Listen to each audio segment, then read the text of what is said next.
So this is actually the last in our series on the Trinity, and when we look at the ground that we've covered, it actually takes us all the way back to where we have started. And what I hope happens is that when we consider it, we're actually faced with what you might want to call the ultimate paradox, the greatest of enigmas, and that is this: that when we study the Trinity, when we learn, when we have an increased vocabulary, when our vision and our vista of God is expanding, our apprehension of God is increasing, what we find is that along with our increase of knowledge and all these other things that we're learning, there is also, paradoxically, an increase in mystery.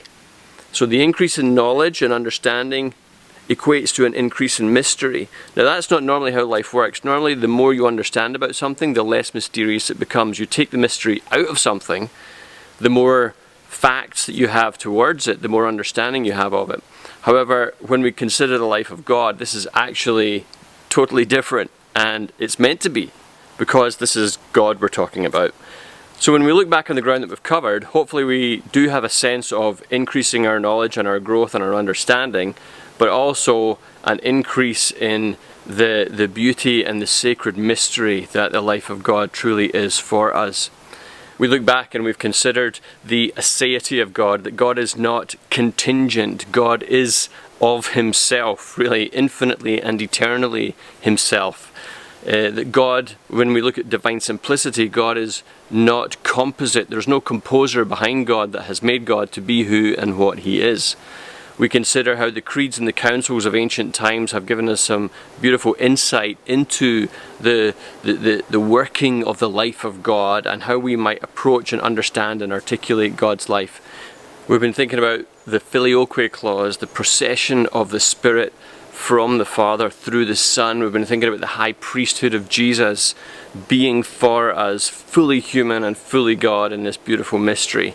Thinking also about the ontology of God, God beyond creation and beyond time and space, the economy of God in history, and also God as community, the social Trinity.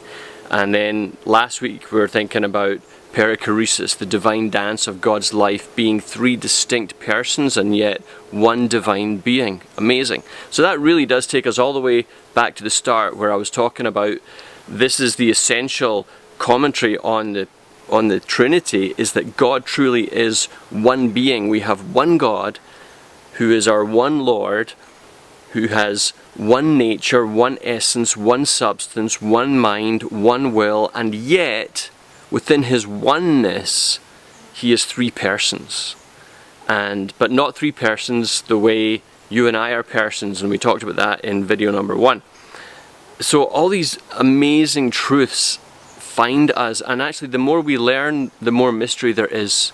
The more we learn, the more we realize how vast and deep and beautiful and overwhelming really the life of God is for us, and so gives us substance and something substantial to pray into and pray toward and to serve and to worship and to consider and to live with, you might just say, a common but sacred loyalty, where our lives are a display of God's loyalty towards us, his promises that are kept towards us, his gospel that is poured out towards us, his Spirit that is given to us, his word that is offered to us as well. So all the generosity of God, all pouring out of the life of God, which is Trinity, the Father and the Son and the Holy Spirit, eternal, infinite, without bound, without composition, without layers,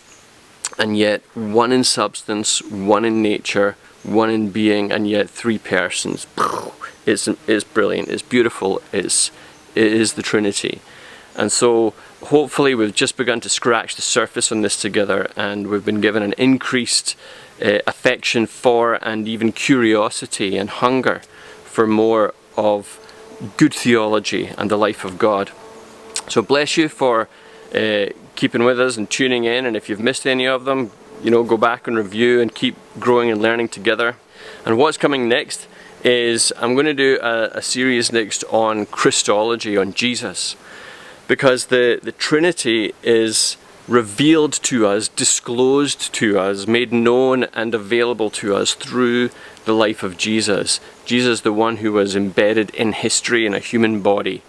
And so bringing the infinity of God into finitude, into locality in the life of Jesus. So we're going to have a real deep look at Christology, Jesus, who is, what is, how is Jesus.